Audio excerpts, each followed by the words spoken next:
Lucy was that pup at the back of the litter, the quiet, well-behaved fluffball that wasn't nibbling at our shoelaces, the puppy who'd grow up to be a family dog, the one who knew exactly how to fool you from the very beginning. I can't count the patches in her football or how many times she's bolted down the street, but when she was diagnosed with diabetes at age 2, they said she had a few months to live.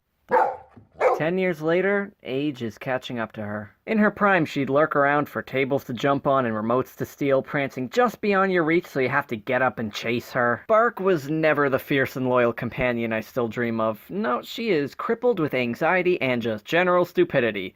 I don't know where she gets it from, so I have to stay right by her side whenever we leave the house or she panics, but if you get her excited, she'll carry her own leash to impress you. She has developed a complex understanding of human speech patterns, knowing exactly your mood, who you're talking to, and when your pauses are waiting for a response. Your dog. Are you hungry? She is also very prone to jealousy if you try having any conversation without her. This is cute at first, but when you're trying to talk to a potential suitor late at night, it complicates things. I started singing a few years ago, and she hates it. It's like talking, but it's weird, and who are you yelling at? Except in the car, where nothing gets her to shut up except singing. Her favorites are songs by Rebecca Sugar, which she won't interrupt even at home. She's got an attitude problem. Can't be bothered to do anything she doesn't want to, and I know she's listening, because if I whisper the word walk, she won't stop till we're out the door. If I tell her to follow me away from something, she'll try to trick me by running back as soon as I've turned. Or she'll try to run. Her legs are giving out these days. It's hard to watch, but dogs don't seem too bothered by these troubles. It's just the way things are. The only time she looks back is when she needs to know I'm following her. The mind is willing, if nothing else. Lately she's been more sick than usual. She's cycled through a lot of seemingly terminal problems, but this will not pass soon enough. We've been watching her starve over the past few weeks. She swore off meat, refusing to eat anything but pizza and ice cream.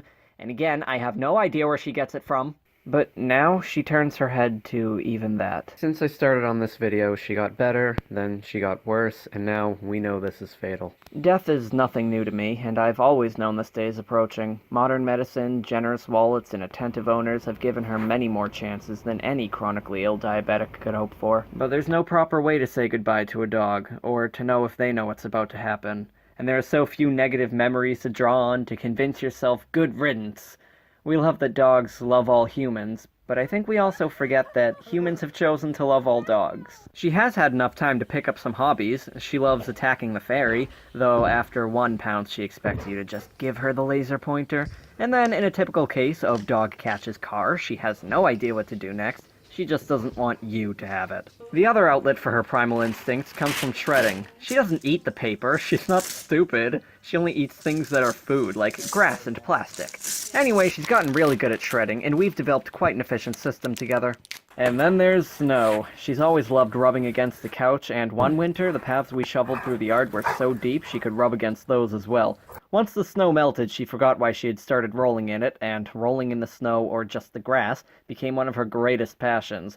Because snow is amazing, and you can eat it, and no one will yell at you. She always comes inside with snowballs wedged in her paws, and, yeah, she eats those too.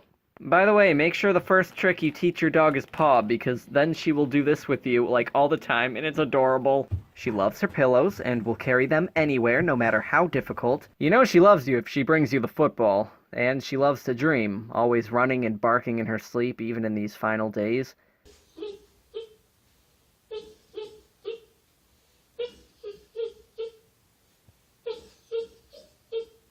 I can't help but wonder who she's talking to, who she's chasing. Those dreams have been the only time she can catch those rabbits or run full speed like she used to.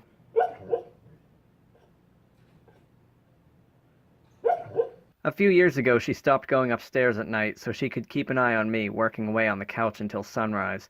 Now every night, without fail, she trudges her way up the stairs to sleep by my parents' bed. Even when she slips and twists her leg, she still has to go upstairs. I think she knows too, and she doesn't want to be alone. I've watched as this house gradually becomes nothing like the one I grew up in, as I become nothing like the person who grew up here. Things have always been this way. Things have never not been this way. But soon, this life will only be a memory. Soon holding my dog's paw will become a past tense. This will hurt, but there is a path forward. Lucy has been A very good dog.